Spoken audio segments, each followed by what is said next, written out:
very much.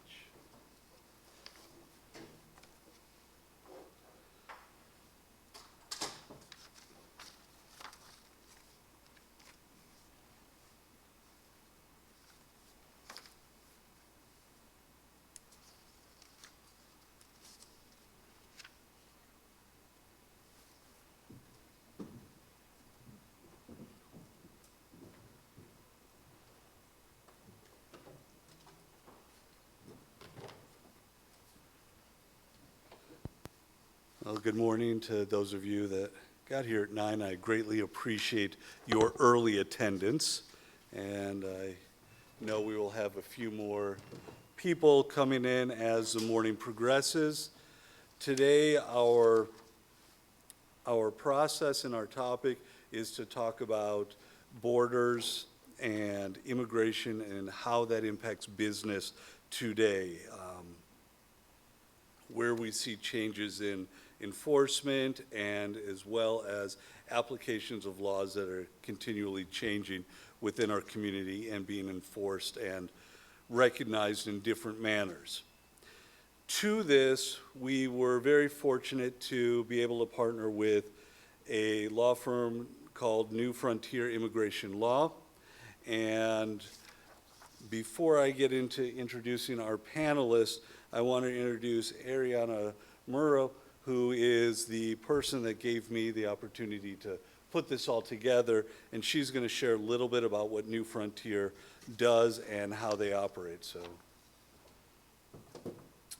thank you all. Thank you. Thank you guys for being here this morning.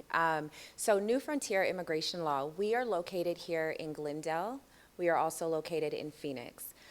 New Frontier Immigration Law, we are a humanitarian-based immigration law firm. So what that means is the cases that we take are cases for individuals who are seeking status based on things like human trafficking, labor trafficking, domestic violence, people seeking asylum here, family reunification.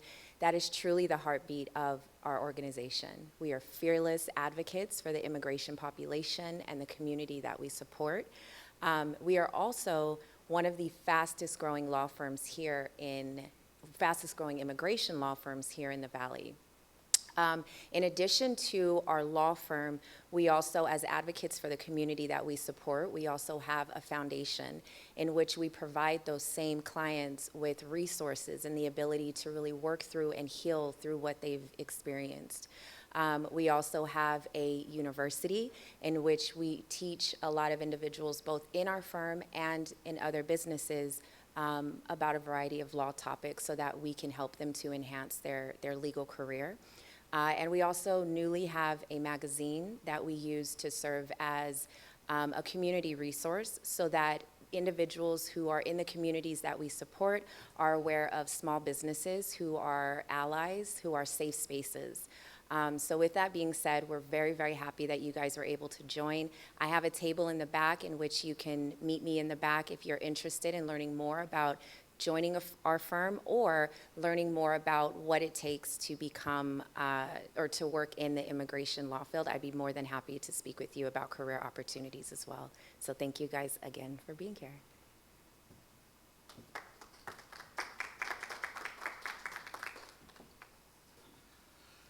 okay, I am now going to introduce our panelists, and then I have a number of questions to ask, and then we're obviously going to allow you all to ask some questions and see what we can learn and talk about. So I will start with Frida, Samantha. Make sure I got them in the right order, I think. Frida is a legal assistant at the law firm, and she's often the first point of contact for new clients seeking immigration relief. In this frontline role, she assists with consultations, prepares filings, and provides screenings for bars to relief, to helping families understand their pathways towards lawful status. Originally trained as an abogada titulada, did I do that kind of close? Yeah. My Spanish is así, así. From the Universidad de Guadalajara, with an additional study at the Universidad Nacional Autónoma de Mexico. Frida brings a deep knowledge of Mexican law, cross-border legal status to her position. She uniquely bridges her professional experience with her personal immigration journey, giving her an authentic perspective on the challenges faced by those navigating U.S. immigration systems. Her previous experience includes advising on contracts, business practices, and Mexican law for citizens seeking relief in the U.S. Beyond her legal practice, Frida has also worked in client-focused industries, honing her skills in negotiation, communication, and service. So thank you very much for coming. Next, with my Diana Estrada, who is the Director of People and Culture and Human Resources, which I love that title to begin with. I mean, just not an HR director, Director of People and Culture. Her professional journey reflects her commitment to creating workplace cultures where people thrive, particularly at the intersection of immigration and employment. As Director of People and Culture, she leverages over a decade of HR experience to build systems that support both organizational growth and the unique needs of immigrant communities. Her career highlights include leading comprehensive benefit overhauls, implementing mentorship programs that have improved retention rates, and developing innovative onboarding processes. Diana is a first-generation American whose parents immigrated from Mexico. She brings deeply personal insight to her work. She witnessed firsthand the challenges her parents faced, from language barriers to navigating unfamiliar workplace systems and translating their skills for the U.S. job market. As a mother of 2 teenage boys, Diana understands the importance of work-life balance and family-centered policies, perspectives that inform her approach to creating inclusive workplace cultures that support employees' whole lives. Thank you for coming as well. Okay. And this one has scared me all morning. Itzel Bayonne? Bayonne, okay. She is a paralegal at the law firm where she brings both legal expertise and lived experience to her work on humanitarian immigration cases. A proud DACA recipient, Itzel came to the United States from Mexico as a child and has since dedicated her life to helping immigrant families navigate the same complex systems she once faced herself. At New Frontier, she supports clients with VAWA, T&U visas, which we will find out what those mean, family petitions and appeals, combining her legal skills with a deep understanding of the human stories behind each case. Since joining the firm in 2020, she has helped hundreds of immigrants pursue safety, stability, and a path to freedom. Itzel is also a first-generation college student, a mother of 3, including twins, and a full-time student on scholarship working towards her degree of becoming an immigration attorney. Her journey, crossing the desert as a child, graduating high school early with honors, and returning to higher education a decade later, fuels her commitment to advocacy and breaking cycles of hardships. Thank you very much. Okay, so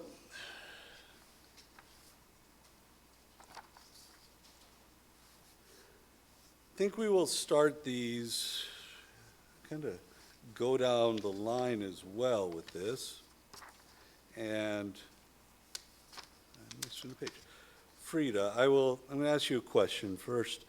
As the first point of contact for many immigrant clients, what are the most common fears or questions you hear when someone calls in?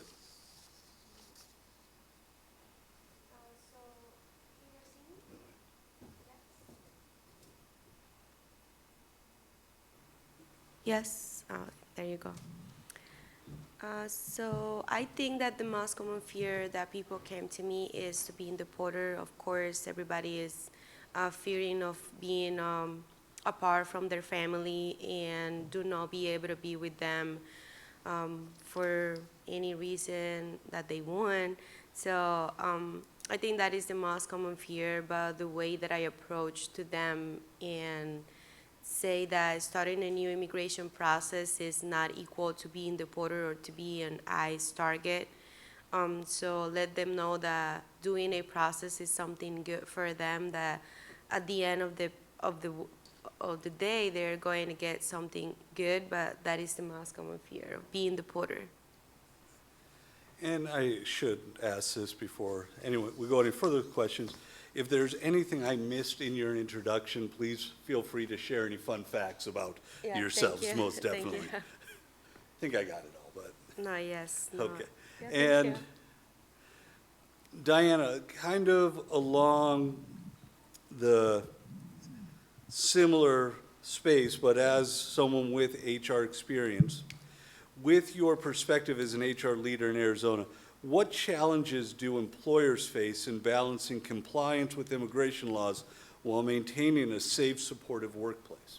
Yeah, that is such a, excuse me, that is such a great question. And I think the biggest challenge for us HR practitioners or anybody in the business space, right, is handling and finding the balance of legal compliance, right? We know there's like the I-9 process, work authorization, and all of that good stuff, but finding a balance between that and really creating a workplace where individuals and employees feel safe and inclusive is the biggest challenge. And I think to overcome that a little bit is creating the culture of trust, right, with the communications and consistent policies across the board, and really emphasizing to employees, right, that although here, yes, we're an employer, our due diligence is to just, work authorization and that's that, but we're not here to investigate any backgrounds, immigration, or anything like that.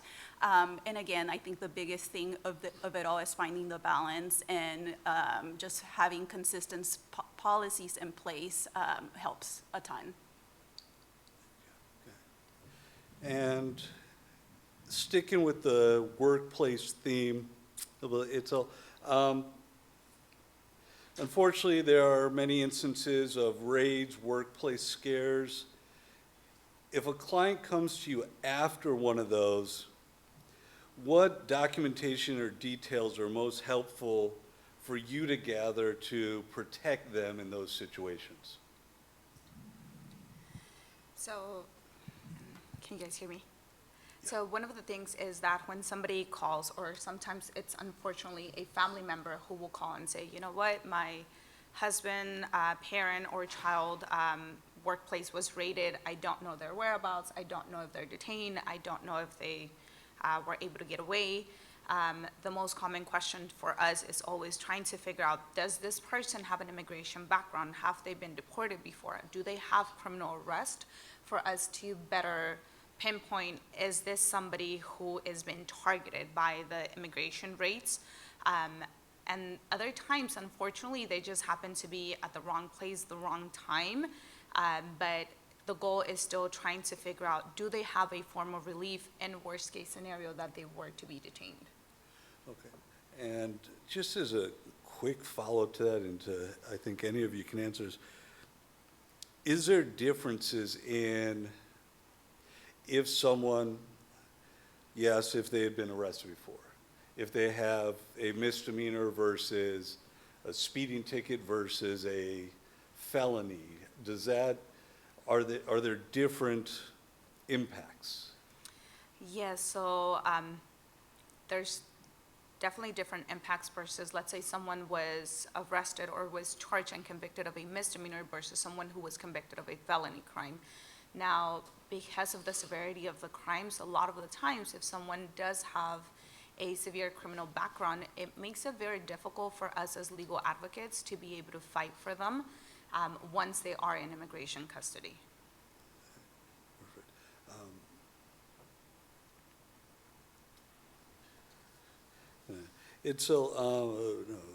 I'm sorry, for you. Go through my list here. It's very interesting, and I teach a business law class, so it's fun. I get to go over Miranda rights and telling everyone they have the right to remain silent and what that means. But do undocumented people or people who are being detained have that same right, and are they always told of that right?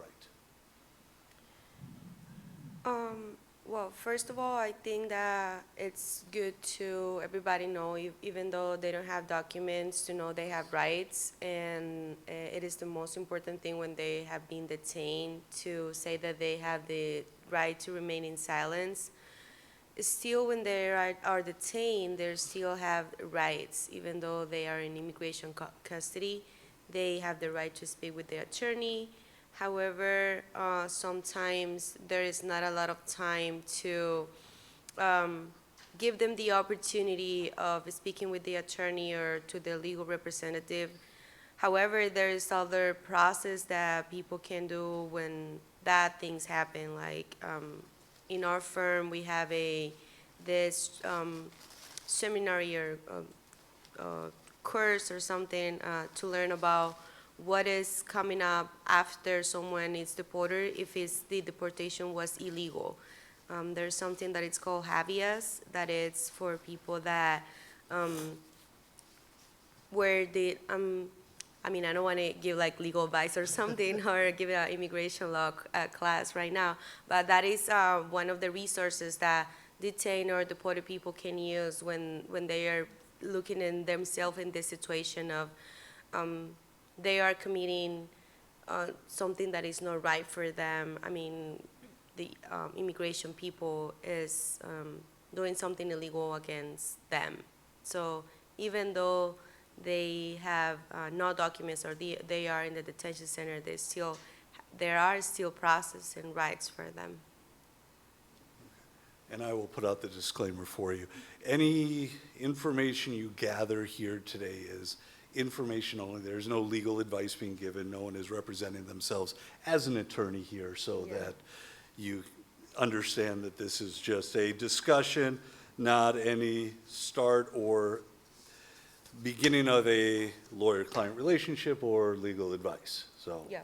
we'll make you all safe with that one. I'll say that real quick.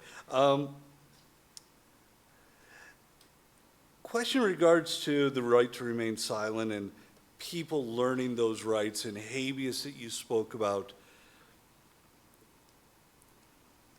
I have students that say, I left my homework at home, and they try and bring it in later. What happens to people who are detained who say, I have my papers at my house, I forgot to bring them with me? Are they usually given the benefit of the doubt, or does it depend on the situation? How, is it something people need to carry with them 24 hours a day? Is that a question for me? Any of you, I guess. Okay. I just, you said something that sparked that in my head, and I was just curious. So the way that immigration looks at it is if you already have a process initiated, it will be on record, whether that is with an immigration court or whether that is with USCIS, which stands for U.S. Citizenship and Immigration Services. So if someone says, oh, well, my wife filed a petition for me, normally that would be on record with them. There is times where, unfortunately, there has been a delay in, let's say the attorney just sent the paperwork in and it was sent, but it's just not on record yet.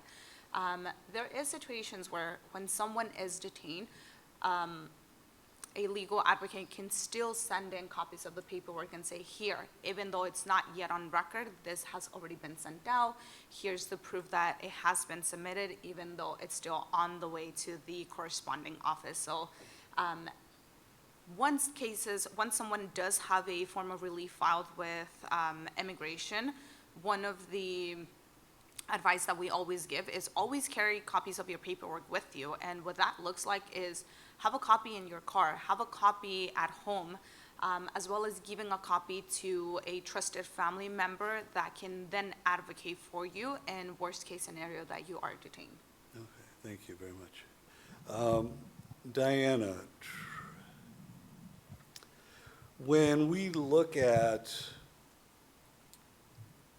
workplace scenarios, what role can supervisors, coworkers, HR staff in the workplace,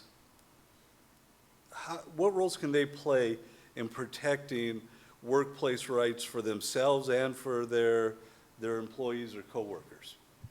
I think the key is understanding the policies in place and the plan, right? I always recommend, as a practitioner, in terms of, especially during these times and being in the state of Arizona that we're so close to the border, we tend to see a little bit more of this than perhaps in other states, right?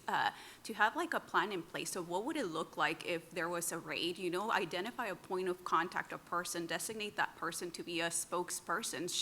Should the unfortunate, you know, event happen, that there's someone of authority in the workplace that comes to kind of a raid or request documents or anything like that, there's a plan in place. And I think the biggest thing is education, right? Seeking for that information either from your employer, reviewing kind of the handbook policies. What does that look like? The more you know, the more you have an understanding of what that looks like, and asking questions, right? I think we all play an important part in all of that, but identifying and knowing what resources are in place, what that plan of action looks like is going to be the key in all of this. And we'll work down to Itzel with next question that kind of ties into this. How can local businesses, schools, organizations work together to create safer, more supportive environments for immigrant workers, students, without fear of evading the law or being perceived in a way that may not be in their best interests? So I think this does tie a lot into what Diana had previously responded on, that it, unfortunately, as a business, you do have to comply, you have to follow the rules, and if there's set regulations, you have to ensure that you're following those regulations in order to keep your business afloat, to make sure that you're not violating the laws while still providing a service. But I think it's also important that you as a business owner and also as a community, that you understand what are your rights. One of the things that has been seen a lot recently is there has been a lot of forums that have been initiated by different organizations to better educate our community, because unfortunately, as a community, a lot of the times we're not very educated. Like Frida had said, even if you're undocumented, if you have no legal status in this country, you still have rights. So those same rights that apply to someone who's a U.S. citizen, someone who's a lawful permanent resident, still apply to someone who has no legal documents in the country. And I think that the more that people get educated, the more they can voice those rights when those rights are not being respected. I'm going to take a quick 30 seconds here. And does anyone, and y'all sat in the back on purpose, I force you to sit up front here. Anyone have any questions as we're going through this before I keep reading my questions? All right. Mia, hold on one second. I'm going to steal one of these microphones. Yes. Run out there. I'll trip it. So everyone can hear you. How do raids typically come to fruition, I guess? Like, how do they start? Like, who triggers that? That's a really good question. Unfortunately, it's not like they really tell you what their secret is. But one of the common things that does happen a lot is, let's say that someone is being, there's a warrant out for someone's arrest, either because they have an extensive immigration history or extensive criminal records. The best or the easiest way to sometimes locate these people is as they're leaving for work or at the workplace. Again, unfortunately, sometimes people are at the wrong place, the wrong time. So what that means is, let's say that they're looking for a specific person, but immigration is aware that there's other people in this location that are also undocumented. They cannot just pretend to have a blind eye to it. And that is what then triggers, this is an ICE raid, because now you're seeing where they're not just picking up one person, but they're picking multiple people that unfortunately are working, are probably just going to a school event or family gathering, anything where there's a group of people that does not have documents.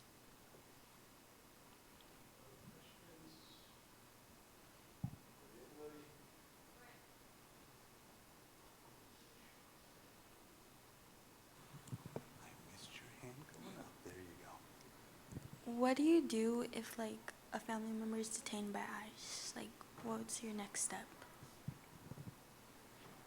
Did you guys hear that okay? Yeah. Okay. So first of all is to identify that your family member or the family member is indeed in a ICE detention center and which detention center they are located. There's a website that it's called ICE Locator that you can write the family member's name and date of birth and country where they're from. And then if it is an ICE detention center, that will give you the place where they are detained. Sometimes it takes like a day to be updated, but that is the first step, locate them. The second step will be to find legal representation so they can help them either with representation while they are detained. And as itself previous mentioned it, if they have a pending case, it is important to have copies, and so they can use that pending case in their process while they're detained, because that will be very helpful. As well, if they have previous criminal record, it is important to know what type of criminal record do they have, to know their options. So those, I would say those are the three main steps when someone is detained.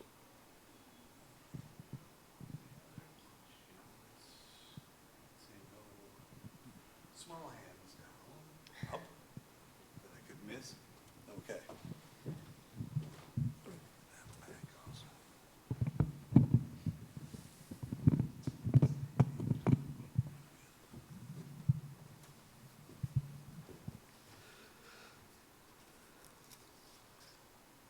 Okay,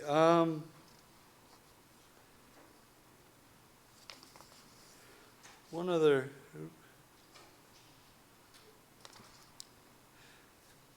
question.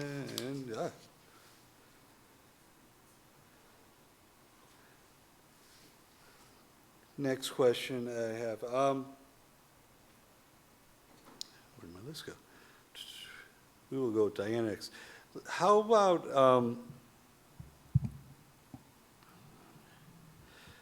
what mistakes, Diana, do you see employers make most often in employment verification? And to that, again, without it being legal advice or anything like that, one, how much trouble do they get in if they are doing something improperly for the benefit of somebody, and if they are not hiring people to avoid problems, is there the realm of potential discrimination? Yes, so in terms of some of the common mistakes when it comes to like I-9 and work authorization, would be to sometimes provide advice or guidance recommending for like a potential employee to be like, hey, you need to furnish either your social security, your passport, or whatever specific document. Really, an employer does not have a right to specify which documents. It's more so, here's the list of acceptable documents. You as the employee furnish us whichever makes sense to you, right? So that's number one in terms of where sometimes employers request specific documents. Again, that should not happen, as well as provide guidance on like to employees on which documents to provide. So those tend to be like big no-nos.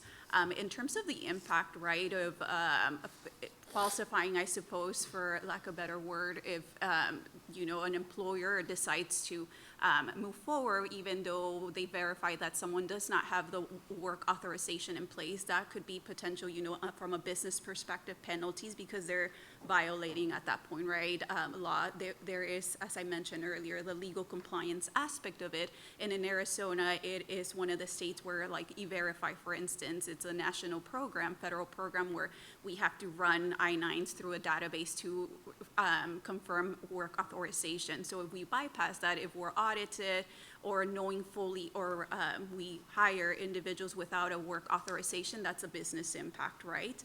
To answer the question about potential discrimination of like not choosing to hire individuals based on potentially, I don't know, a perceived bias based on like accent or appearance or anything like that, that can open up a discrimination lawsuit as well, right? So I think the best scenario in these instances is to have like clear policies in place. I'll sound like a broken record, HR, clear policies in place and consistency, but that is key truly.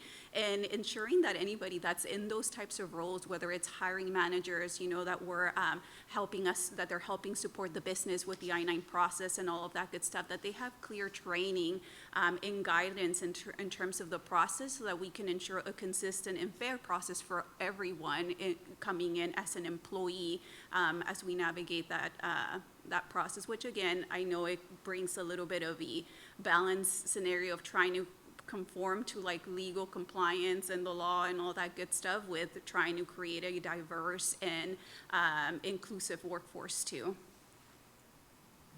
Yeah. Okay. And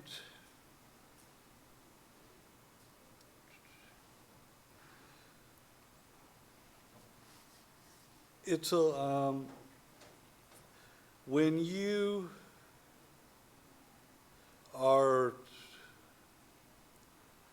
working with students that are possibly interns with a law firm, how do you help them, and I think it'd be good for members of the community in general, how do you help them realize what might just be a simple mistake on an application to something that requires legal corrections or amendments? So this often does happen, unfortunately, where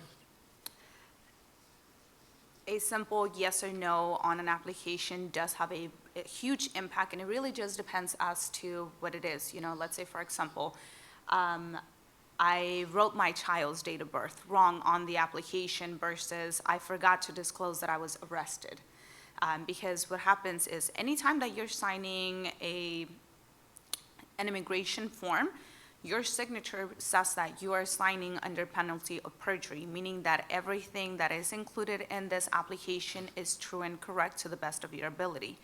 Now, again, if the mistake was something grammatical versus you failing to disclose background information, I always ask people, and it's one of those things where sometimes you have to ask the same question several different ways in order for people to say, okay, yes or no, if the answer stays consistent, because a lot of the times people either forget or they just think, you know what, this is not going to be on the record.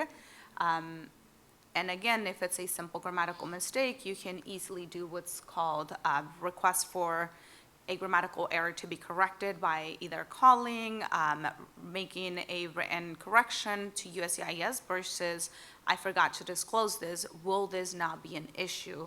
And if it's I was not truthful in my application, then yeah, you may have a bigger issue and you may want to actually have someone look at this and make sure that now if the answer changes, that this is not going to have a negative impact for you.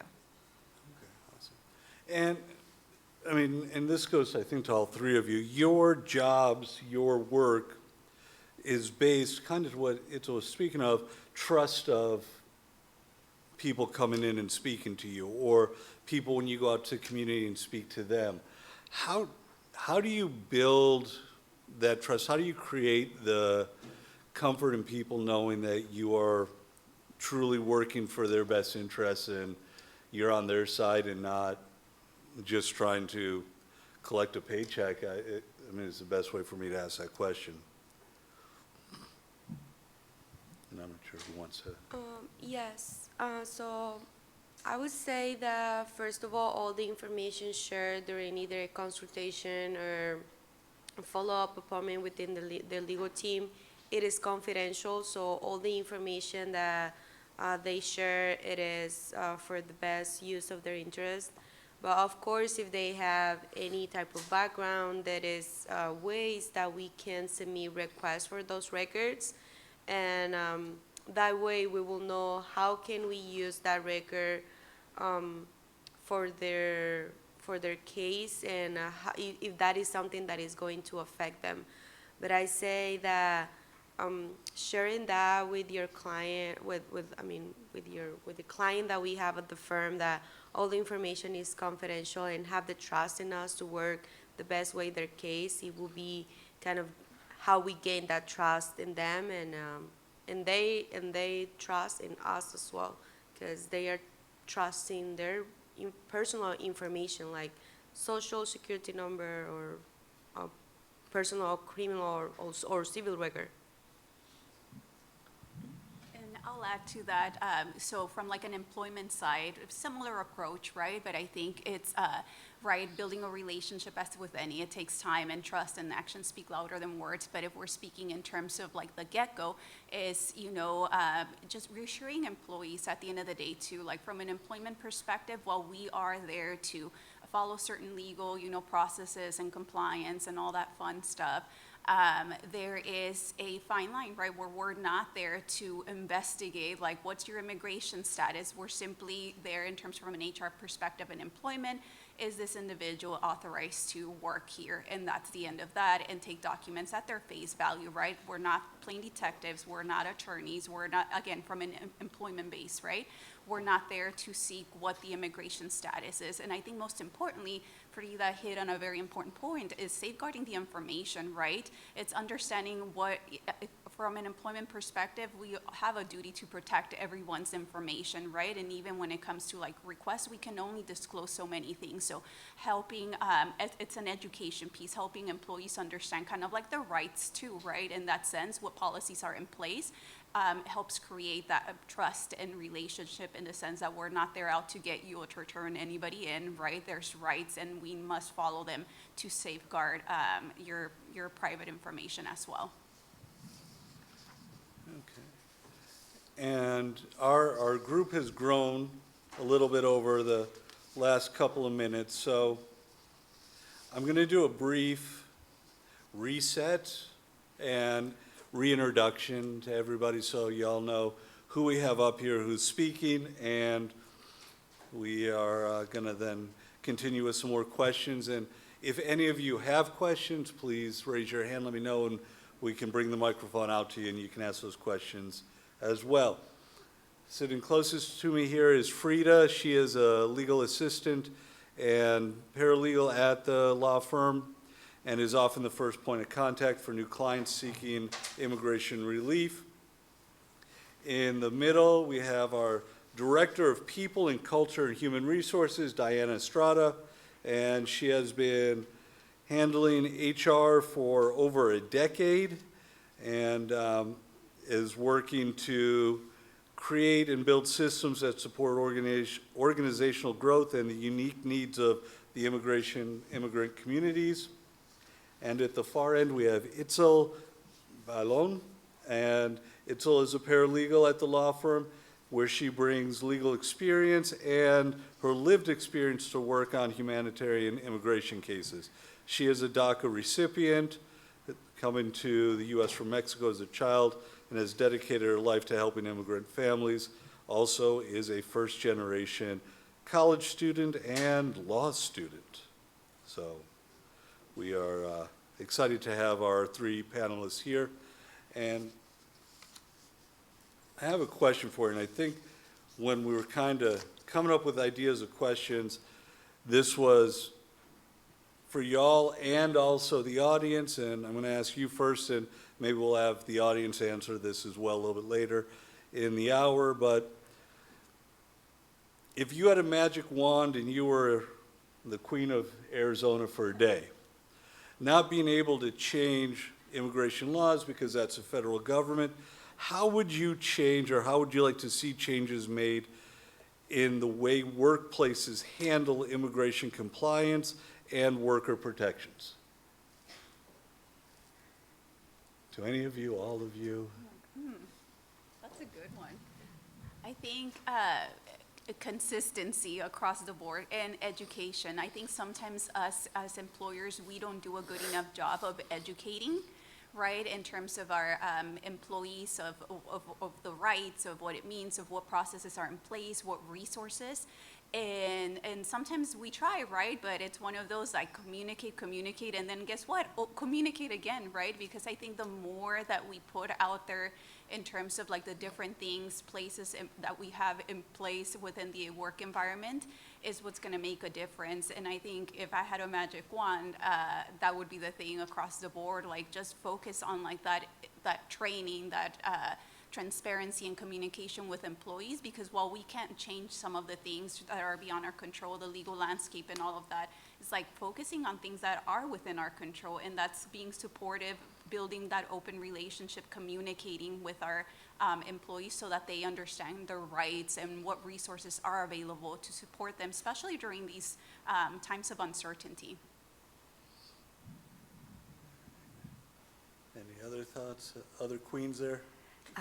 Yes, I would honestly say that just tackling on what Diana said, I think it would be, for me, just consistency across the board for making sure that everybody is painting within the lines, because a lot of the times that lack of education does result in a lot of the policies being wrongly implemented, employees being let go because the employer did not understand the policies correctly, and so therefore now somebody's out of a job. I think that if I had that magic wand, I would say that for everybody to be educated in a way that all the policies are applied consistently across the board. All right. Frida, we'll ask you something different. We'll make this one a little bit tougher for you. You typically are seeing people in their most troubling times when they're coming in, and you're one of the first people to talk to them in your office. So knowing the difficulties of the system they're entering, and knowing you can't be a lawyer, how do you balance being compassionate, being supportive, without giving legal advice and without letting someone's hopes get too high? Yes, well, that's a good question. I think that the first thing that it comes to my mind is to have empathy with them. They are going through a lot in the situation, and while I'm not a U.S. licensed attorney, I'm a Mexican attorney that works under the a U.S. licensed attorney supervised. So all the information that I share with them has been revised by an attorney that is a U.S. license. And if anything, there is a new information coming up that it wasn't disclosed at the first interview, there is always an attorney that is available for me and for all the people that is in my position that is ready to answer any legal questions that they could have. But I think that the best way to understand their needs is having empathy and have the knowledge that no, all of the people have the same needs, and we need to find out a way to help them. Everybody has a way to have solution to their issues. So yes, I would say empathy. And again, this one I think is probably to all of you. If anyone in the class or in the room here is thinking about immigration, seems interesting as a career field, or HR and protecting people's rights sounds interesting as a career field, what suggestions do you have or advice that you would give to any student thinking about getting into this for a livelihood? And what are some of the different career options within immigration if you're not ready to go to law school yet? Are there other options? I mean, yes, there's other option there, like myself. Well, I have a career in my country, Mexico, but if I wouldn't have a career or if I didn't have a degree, I could be a legal assistant. I could be, for being paralegal, of course, you need a background, but of course you can gain that having experience sometimes And I don't want to speak for itself, so she can share her own story, but I know her a little bit, and I know that when she started working, she gained the experience that it's a lot, so she can give us some explanation of how she start from the bottom and then become who she is right now with not I mean, how do you start? I mean, I don't want to interview or something, but No, yeah, I'll sit down. but I think that even though that you don't want to go to law school, but you want to help the community, you can start like doing some research, being educated, as Diana and itself were mentioning with, because when it comes to immigration law, everybody has a point of view or opinion, but the most important thing is be in the front line and say, hey, you should seek for legal assistance. Or I myself, I'm going to do the research for you and find a person so can help you. But Itzel, if you want to tell us about your experience working in immigration law, because I mean, it's completely different than mine. So one of the things that I would honestly tell you is it's a very rewarding career. Honestly, it's not easy. You do hear a lot of like strong stories. You get to know people, but at the end of the road, you're not just changing that person's lives, you're changing their families and the generations to come after that because of the help that you did, whether that is being a legal assistant, who is someone who helps the paralegal with gathering documents, information, etc., or whether that may be you have now gained the experience to now be able to see the difference between, and we've used this, you introduced these two terms, but let's say the difference between a U visa and a T visa. As a paralegal, in time, you learn to differentiate between the different forms of relief, what the requirements are, depending on whether you're doing one thing versus the other. So you don't actually have to be an attorney in order to work in the immigration field. There's so many different positions, and I'm sure Diana can give you guys a little bit more insight on that, but there's so many different things that you can do if, let's say, I know law school is very intimidating, and I think when I was younger, every time I heard of an attorney or a lawyer, an attorney or a doctor, I always thought, oh my God, they must have gone to school forever, and like that is just very intimidating. But then you get to work in this field, and you get to see a lot of the things that they do, and yes, you do learn that in time.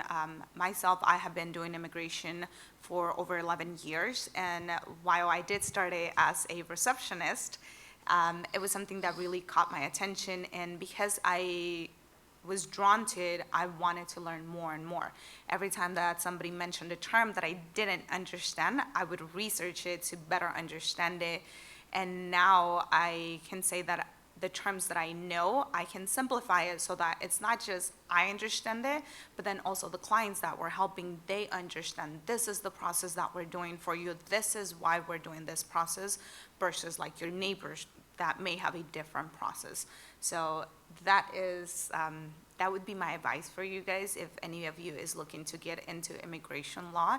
I can tell you it's a long process. You don't learn it overnight, and even after 11 years, I'm still learning. There's still a lot more stuff that I don't know, and every day I learn something new.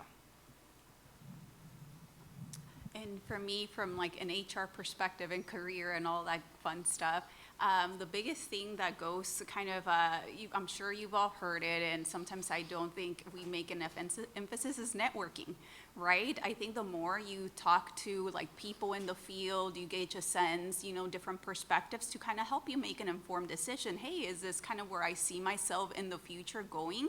That makes a difference. There's big networking events, LinkedIn, it's a big kind of tool resource here that we have to understand and seek, time with the professionals who've been in the field for a while that can help paint a picture.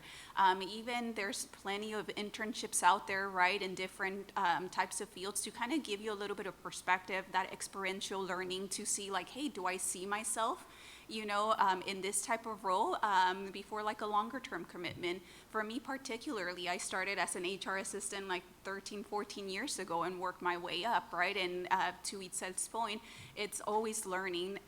The learning never stops, and you keep growing, and the more that you tap into your network and resources, that helps. And I'll even extend this out to any of you. If any of you have like an interest in HR, I'm happy to make a connection and kind of chat through kind of what my experience is, what does a day in the life of HR look like, and advocating, finding a balance for advocating for employees as well as like an employer side of things, because it's always a fine line and it's a balance. And it's really, trying it a little bit before that commitment to determine kind of what that looks like for you. I know to Itzel's point, sometimes, that commitment of becoming a lawyer, a doctor, or whatever that profession can seem a little bit daunting, but it's putting those specific little milestones, baby steps to kind of get you in the direction that you want to head. So my biggest thing for me is network and, tap into existing people that are out there so you can, get into their heads a little bit and see if this is kind of what's of interest to you. And I have to follow up, Itzel, with, you were talking about learning all the time. And in 11 years, it's still new stuff and cases are different. Has AI impacted how you all do your job? So it definitely has, but I will honestly say it on the positive end. The way that AI has impacted my work, for example, is that it allows me to work faster. It allows me to, of course, you still have to know what you're looking for, because you can tell AI, hey, I want you to do this. And AI will give you whatever it thinks it's supposed to be. But if you're not really knowing what you're looking for, it'll just give you something random. And you have to truly understand the process in order to say, okay, no, this is wrong. I need you to fix this, this, and that. So essentially, the only thing that the AI has done for me is allowed me to work faster, but now it's, in a sense, I'm the instructor telling it, this is what you need to do. And now AI is sort of like a student that it's providing an essay for me, and then I get to give it feedback on it. So that is how AI has impacted the work that I do.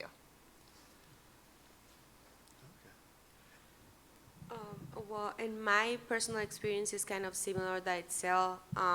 AI has been very helpful in working faster, but I know that sometimes people would like to use AI to replace a attorney advice, and that is not the intention when we use AI. It is more like to have a better workflow and expedite your processes, that internal processes that we have, and that is basically kind of the same way that Itzel was saying, but just to let you know that AI is not going to replace illegal advice from an attorney. As much as they wanted to. Yeah, I know. Yeah. Okay. My next question kind of goes to current events and current affairs. There has been discussion nationally about rescinding DACA protections. And how does that impact people that have been living, working, educating themselves under that protection for years? What is that? What advice would you give to the impacted groups? Not legal advice, just general advice. So I would say that if you are a DACA recipient, with everything that is going on, a lot of the times is you have an immigration case, and this is just in general. You have an immigration case, and let's say you have a work permit, and you've had that work permit for many, many years, and you have become comfortable with knowing I will be able to renew this benefit for years to come. But immigration laws change all the time, and that is where the best advice that I can give someone is find a second opinion. See if there's other alternatives for you that would give you a path into a more permanent status. Because unfortunately, waiting around and not doing anything isn't really going to give you a better chance at anything. So you either can stay as is and hope for the best and hope that, the laws do change in your favor and that everything remains the same, so that a lot of us, including myself, can continue to go to school, continue to be employed, file taxes, all of that good stuff. But because that is unpredictable right now, it would be, try to find a second opinion. See if there's other alternatives for you other than DACA. Any other thoughts?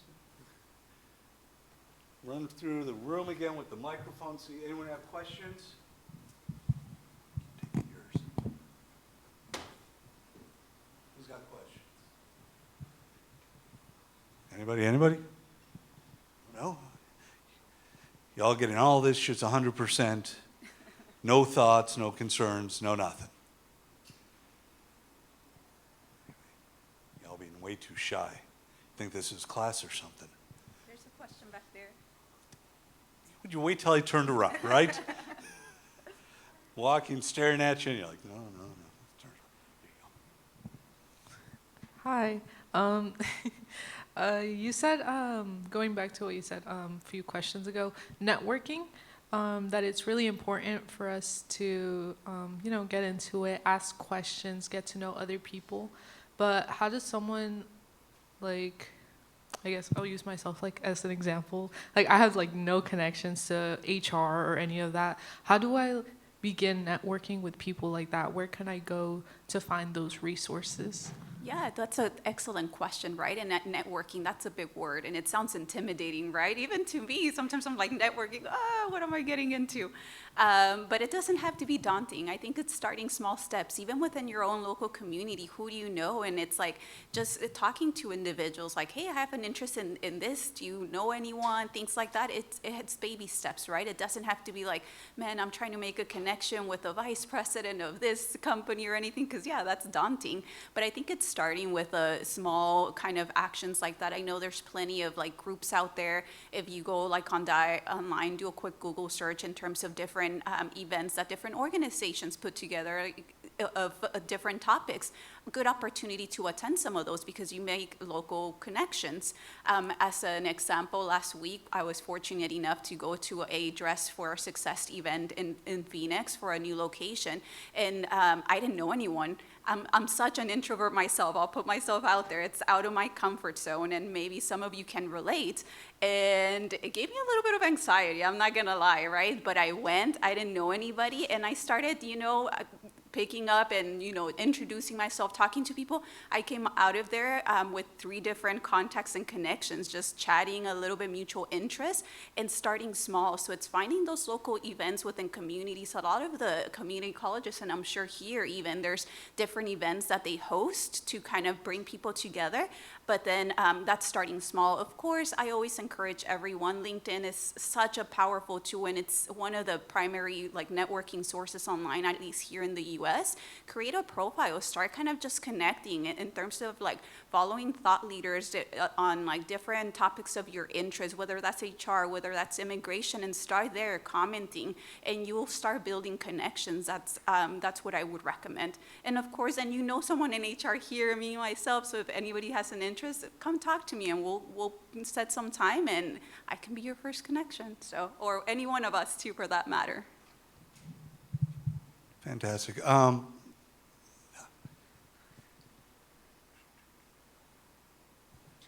So I was wondering, how can a DACA recipient create a pathway to citizenship? So that question would actually be legal advice, and it really would require for someone to look at your situation specifically to see what other forms of relief are out there. A lot of the times people, and this is just very common, a lot of the times people think, well, I have to marry someone in order to get my documents in order. That's not the only form of relief that's out there. There's a lot of forms of relief that are not, I wouldn't say advertised because that's the wrong message, but it's they're not very well known because there's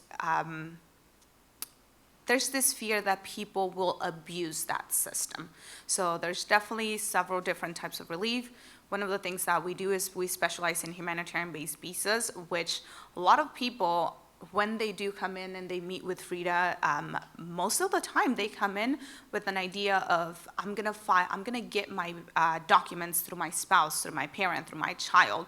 And then it turns out, well, unfortunately, you don't qualify that way, but there is this other path that in the long run does lead to a permanent residence. So that would be my suggestion, to seek legal advice, because everyone's situation is differently, and a lot of the times there's some things that we don't ever talk about with anybody else, and we don't realize that that one thing that we fail to disclose might be the key to finding a form of relief.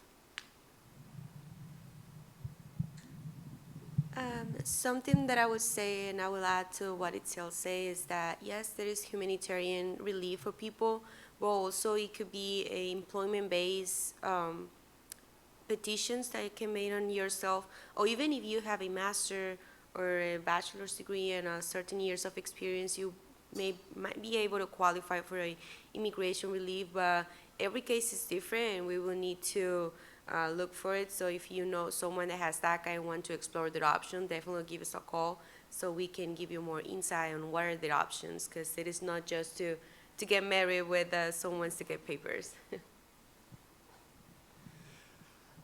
Okay, my next question, as I wait to see if anyone else asks questions, there is information on thousands of websites about immigration. And there is incorrect information about immigration on thousands of websites. Can you give some options and some ideas of where people can get fairly correct information? Places that are telling you what's actually happening, how policies are currently being enforced and handled? So I would say that always look at government websites. And I know that as educators, that is the first thing that they tell you. Go to trusted sources. Don't go to Wikipedia. Don't just do a Google search. But really go to, if you're looking for, hey, something changed within the immigration laws, the government website will be the first resource for you. They will be the ones to say, on this date, this is what happened. And then now that you have, let's say, the case law, now you can do further research into figuring out, okay, what is this case law about and how does it impact the current immigration laws? So that would honestly be my suggestion. One of the things that I always suggest, like for example, the legal assistance, is if you don't understand something, your first stop should be uscis.gov. There, again, United States Citizenship and Immigration Services, because they'll have a lot of the information, and oftentimes they also have instructions on this is the process, this is what the basic requirements are. So that is always my first stop.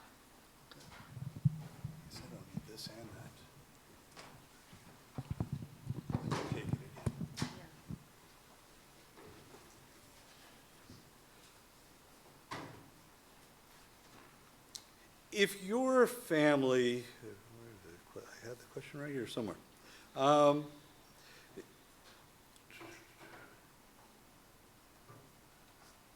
it was here.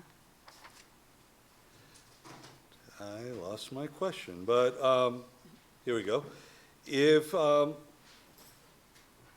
you're speaking to someone whose family is of mixed immigration status, what advice would you give them? And also, we often hear about people that are immigrants being deported with family members that are not, I should say, let me say it again. People that are born here with legal status being deported with those that do not have legal status. Can you kind of talk through that process? Any advice you would give to families that have that mixed immigration status?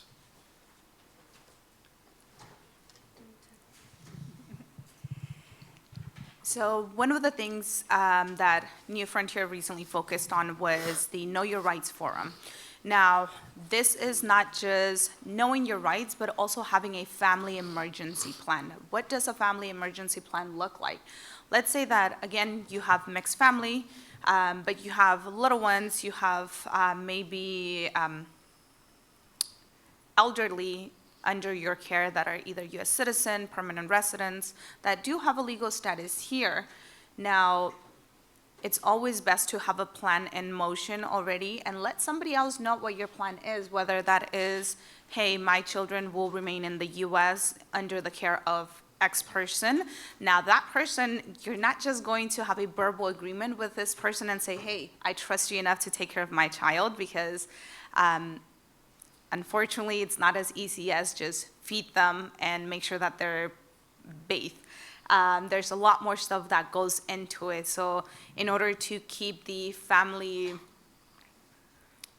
routine, you as the parent or as the adult or as the caregiver have to ensure that in worst case scenario, let's say that you're detained by immigration, what does that look like for your family? Because yes, a lot of the times people focus on my family member is detained and I have to find immigration help for them. But then what happens with the relatives? What happens with the children? What happens with grandma, grandpa that is to doctor's appointment? Who's going to make sure that they have all their medications, that they follow their routine, that the school is aware that that this person can pick them up? So that would be my suggestion, to have an emergency family plan. If any of you guys are interested, we do have links to those packets, and it gives you a list of what are the documents that you should have in that emergency family packet, what kind of information the person should have, who would be the best person to trust with this family emergency plan. That's awesome. And do you all, I can only imagine the number of families you deal with and see on a regular basis. Do you see people changing the way they're living and the way they are interacting in society has changed over the last couple of years with this uncertainty, with the, I think the best word for me to say is with the confusion that's out there? Yes, well, unfortunately, that is a reality. A lot of people is afraid of going out there or expose themselves to events where their community is regular having fun or something. Like, it came to my mind the other day, there was an event for Mexican independence, and we were there. However, there was not a lot of people as we expected. And we saw some Facebook comment that they were saying that I don't want to go to those events because I don't know if there's going to happen an ice raid. So it's sad how people now is having this afraid of going out. And yes, it's a reality. People is changing their lives, and they're trying to do not be exposed to other than go to school or go to work and then come back home. Yeah, okay. And Diana, I'm going to make you kind of jump off of this one. HR-wise, how do you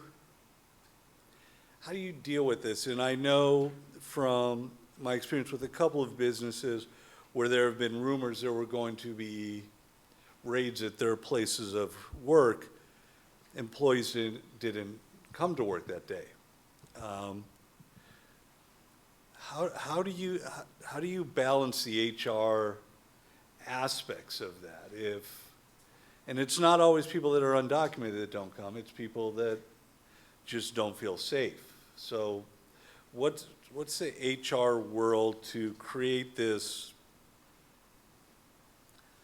safe space isn't the right word, but supportive space? Yeah, no, that's a really good question, right? And it's tough because from an employment perspective, in the HR realm, as I mentioned, it's always finding that balance, right?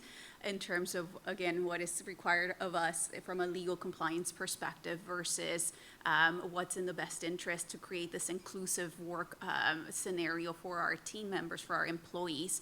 And I keep going back to my initial point of the education piece, right? In terms of having transparency with the policies in place, in terms of like, should there be a visit by ICE, for instance? What does that look like in the workplace? What are our protocols? Who is our emergency contact? What does that look like for us? I think the more that we normalize, and I hate to even put the word normalize, right? But that's the state and we're in. But normalize these conversations and educate and have that dialogue, the more employees are going to feel a little bit more at ease, right?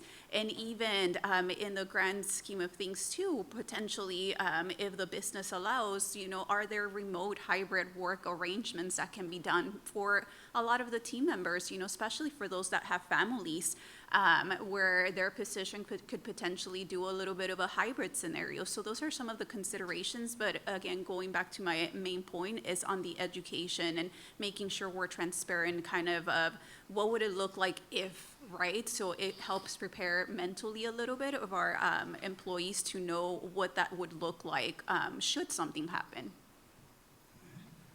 And a quick follow-up with the HR aspect of this. Kind of like, for anyone who's ever got a photo radar ticket with someone else driving your car, there'll be a little note that says, "Who is this? We know it's not you." Does HR have a responsibility if, for instance, some government agency comes in to disclose who they believe or know of or think that may or may not have legal status, or can they enforce their right to remain silent and say, "Here are just the documentations I have on everybody"? I think for something like that, it's important from a workplace perspective. We talk about the work authorization in the I-9s. For employers to do regular audits to make sure that what we have in place is accessible, that we're compliant by the law. And as I mentioned a little bit earlier, right, from an employment perspective, our due diligence is to identify a work authorization, but we're not out there, investigators, to figure out what the immigration status is of anyone. Should someone, should we be in a situation where something of the scenario that you described comes about, I think it's important that we have our employment attorney, someone that we can go to navigate some of those complexities within that, to determine and better assess, what our steps are before jumping into hasty decision making.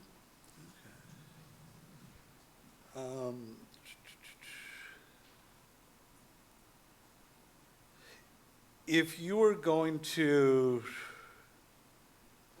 give one piece of advice to students in regards to people they may know that are going through an immigration process, or a piece of advice you would give to coworkers, what advice would you give them to best protect themselves, to move forward in the immigration process? I'm not sure Yes, thank you for the question. So what I say is that always have your case look at it by someone that is working actually in immigration, like a law firm or an attorney. So this is because there's a lot of people out there that, even though they are being preparing documents such as renewing work authorization documents or doing even taxes, they are not aware of how the law changes every day. So I would suggest to consult with an attorney, make a consultation with them so they can look at the case and they can give you legal advice based on what immigration law is saying. So that would be my highly recommendation to all the people out there, because as I said before, when it comes to immigration law, everybody has their opinion, but my case is not the same case as my friend or my cousin or my neighbor. Even though it looks like similar, all the cases are different. And your mission statement for the law firm, which I love, I'm going to read the whole thing first and then ask a question about it. Our mission is to serve the immigrant community of Arizona by providing outstanding customer service, implementing innovative legal strategies, and removing fear from the process. And my question is the last 5 words, removing fear from the process. How in the world do you do that? I admire that in your mission, and I'm just curious as to how you talk to people that come to you and try to take some of that fear away. Yes, so I would say this answer will be in 2 parts. My point of view as a first point of contact, and I would like itself to provide her insight in this question. So myself, it is to let them know that we are for them, that all the information is confidential, and let them know that we will be walking through the process all the way, so they know that they have someone to have their back. Me as a first point of contact, that is, there is not much that I can do to through their legal process, but to encourage them to start a case, because if someone has an opportunity to fix their immigration status, I think they will have to take that opportunity, because it will be better to have a pending case than have no case.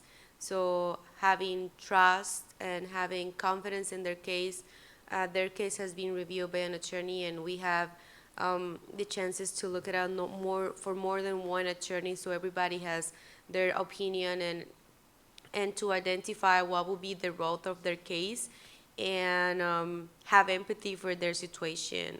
Let them know that we are here, and that we will support all the way through, have a documentation that will help them to remain in the United States.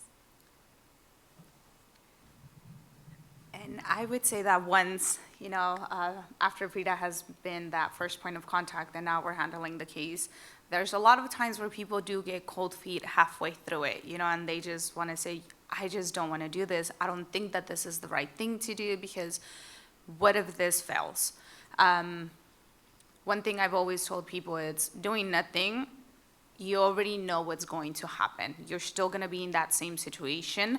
And if unfortunately you do get detained at that point, it might be a little bit too late. Right now, we have the opportunity of doing things right. And it's also very important for people to understand why we're doing this process for you. So it's not just, this is what we're going to do. Because then if the person doesn't understand why we're asking you for all of this information, for all of these documents, it's really hard for them to trust us. For me, I always let people know, I understand that fear. I went through that fear myself. But look at how much better life does get if you just do this one leap of faith. And that is what it is. It's a leap of faith. This is not just going to help that person, but it's also going to help their family and the children coming after that.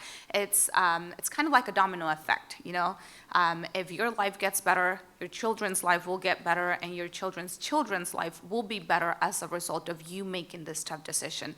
It's really easy for you to stay in the shadows because you're there and you're safe. But you already know that this is not going to change, and it's always going to be the same thing, versus let's take this leap of faith and see where God takes us. And again, I do apologize. But that is essentially, for my perspective, it's really just letting clients know, I understand your fear, but we're here to walk you through every single step of the way. Whatever doubts you have, we're here to solve them. If anything doesn't seem to make sense, we'll make sure that you understand. And again, if this is not the right process, there is several filters put in place where we have more than one attorney that can look at something and say, hey, help me out. Am I looking at this correctly? And it's always better to just have a second opinion. So clients always know that this is not the end of the road. We're here and we're supporting you, and we're giving you all these other resources of, we're not just here to help you with an immigration process, we're here to also help you with what happens after. All right, we are getting close to 11, so what I want to do is go around, see if there are any more questions, give you all a chance to kind of say some final wise words to the world, and then give you a couple minutes to, if some people want to talk to you one-on-one a little bit away from the stage before you have to go leave for the day. So grab the microphone one more time, wander around. Do we have any other questions? We got a bunch of new people in here. And thank you all for coming from Professor Desai's class. Any questions that have not been asked yet that you think, and you know everybody in this room would like to know the answer to? And I know if I turn my back, someone's going to raise their hand, so kind of start walking away from people. Any questions, anybody? Yes, sir. Thank you very much. So I don't know if you ever heard the term, it's not or what you know, but who you know. I just wanted to ask if there was any truth behind that statement at all, in terms of the business aspect of everything. So. It's a big question for y'all. I guess I'll answer that. One thing that we get a lot, and I'm sure Frida has heard this a lot, is I have seen many, many attorneys, and every single one of them has told me no. Why are you not telling me yes? And it really goes down to, we are very innovative in the sense that we find alternatives. We find the cases that nobody really, or it's not that nobody wants to take them, it's just that they're not the easiest to do.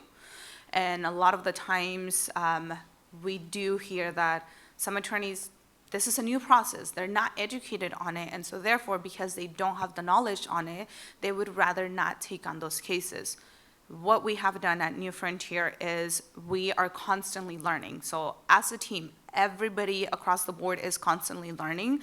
Whenever there's a new change, we have a new, I guess we call them monthly learning lessons, where we all sit down, we break down what is this change and how does that impact not just the firm, but also the clients that we can serve.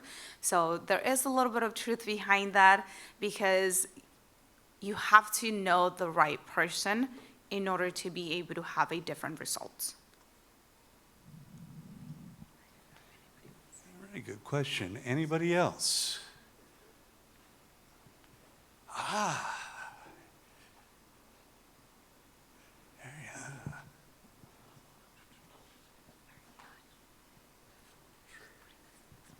I wasn't sure. Who asked the question? Were you asking regarding immigration cases or career? In general, okay. A lot of times when it comes to workplace or networking or open yourself to opportunities to get plugged into a career, for instance, I'm answered in two ways.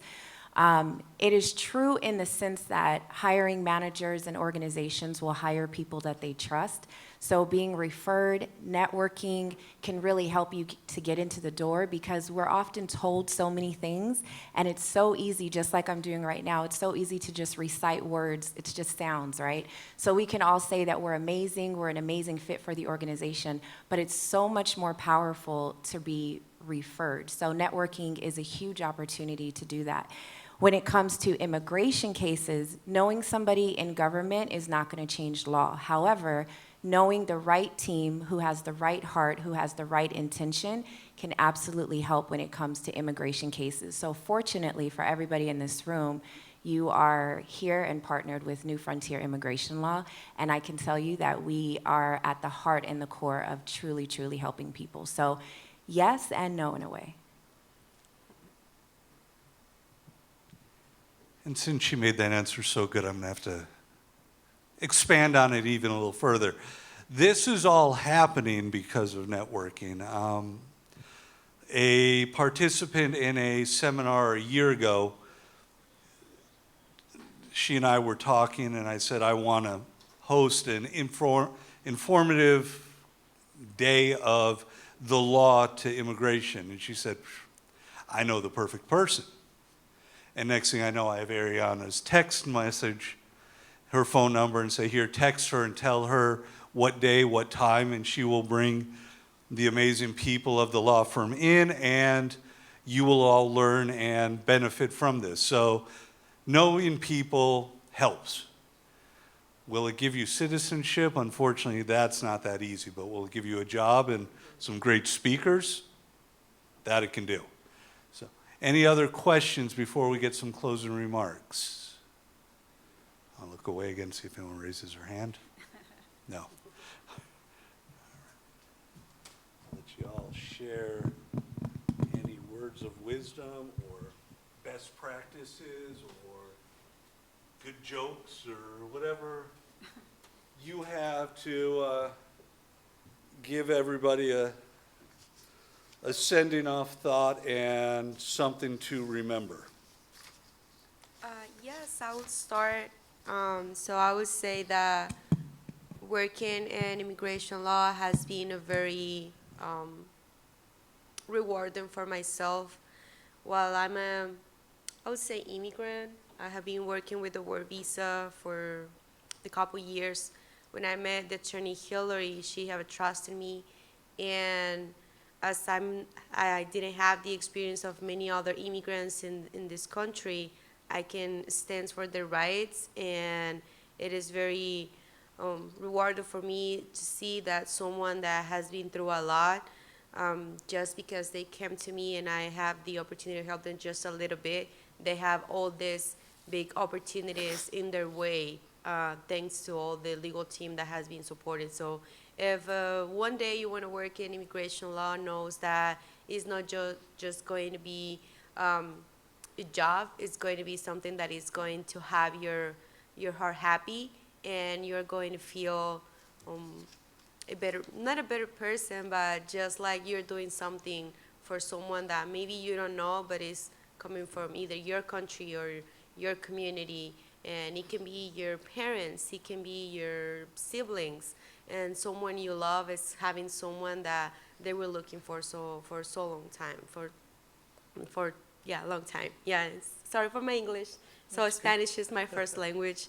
But yeah, thank you all for being here, and yes, so thank you.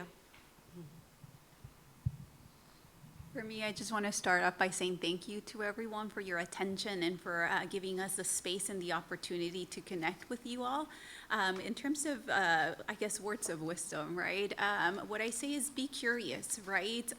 Take it upon yourself to not just digest what is being put out there, but seek the information yourself. As we said, going back a little bit to the question about removing fear from the process or from anything, fear is usually stems from the unknown, what we don't know. And the more that we educate ourselves, whether it's in our topics of interest, whether it's immigration, whether it's HR, or whatever the case may be, right? The more that you put yourself in a place of learning, lifelong learner myself here, where you're always learning different things and all of that, the more you know, the fear gets removed, right? And I encourage every single one of you to just keep learning. Doesn't have to necessarily be, that's awesome, a formal way through college. I went there myself, but even outside of that, right? Reading, resources, connecting with people, networking, because the more you know, the more you're going to be empowered. So that's the message that I want to leave you all with. And again, if any of you are interested in connecting after, happy to make that connection too. So thank you. And just to wrap up everything that we went over today, I mean, immigration is not just filling a bunch of paperwork. It's not just paper, because every time that you kind of hear the word legal, it implies there's a bunch of paperwork. That's not necessarily true. Yes, there's paperwork, but there's also stories, there's also experiences, there's also life-changing events that you are helping somebody create. Again, for me personally, it is a very rewarding career path, not only because I do come from an immigrant background, but also because I know that what I'm doing does change somebody's life. I know that I'm helping someone have a better lifestyle, and as difficult as some days may be, I honestly do not see myself doing anything else. other than helping those that are unfortunately don't understand what their rights are because they are in a foreign country. They feel that this is a country that does not belong to them, and therefore you are constantly being told that you must put your head down and you must be quiet. And we are here to let them know that's not true. You have rights. We are helping you, and we're helping you to stand up, to grow into a better person, to be more secure in your everyday life decisions.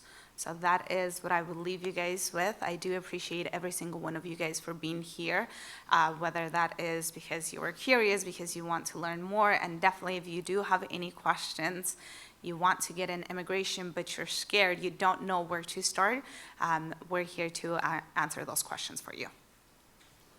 Thank you all very much, and I am going to just real quick share some thoughts I have that probably some things you may want to say but aren't allowed to say that I will say. And what we need to understand as a community, no matter what your status is, where you work, how you work, whether you're involved with an immigration law firm or a student, a teacher, a worker, a business owner, immigration in some process, some manner, some way is going to impact the way you live your life day to day, week to week, month to month. And if you choose to take a viewpoint or a status, it isn't me, it isn't my concern, you are shortchanging a very important part of our community, a very important dynamic in our workforce, in our workplace. So the purpose of today was to share information, to educate, and also to spread awareness, to allow everyone to know this is something that's unfortunately not new, not going away, and forever changing, and changing at a pace that most people who do this for a living can't keep up with. So the aspect of us normal folk that don't read the latest rules, laws, changes, implementations, how to keep up with it is very difficult, and we need to continue this conversation and continue this dialogue so that wonderful people like New Frontier Law can tell you what's happening to keep people protected, to keep employers protected, employees protected, and to keep friends, family, peers safe. And unfortunately, it is not just people without proper documentation that are unsafe. You will see stories and reports of people that have been here decades. There was a business owner here in the West Valley who has opened up 2 businesses and runs restaurants, who has been detained and possibly will be deported. So this is touching everybody, and this is something that we need to continue to be aware of. So with that, I want to thank you all again for coming in, and if y'all can give them a round of applause for coming in, thank you. And don't leave yet.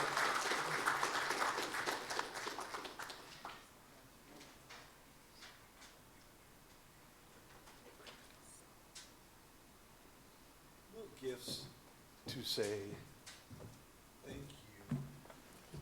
Oh, thank you. Appreciate you. Thank you so much. And if anyone has any questions they would like to ask Frida, Itzel, or Diana off the stage, we will allow, I think they can stay for a couple more minutes. And if you want a couple more breakfast tacos, grab a taco on your way out. Thank you all very much for coming and participating in this, and y'all have a wonderful day.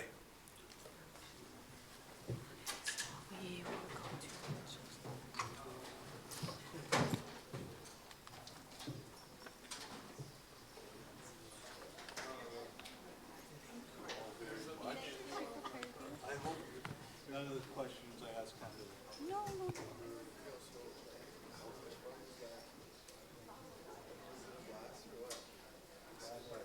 Got some good stuff.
I put right here.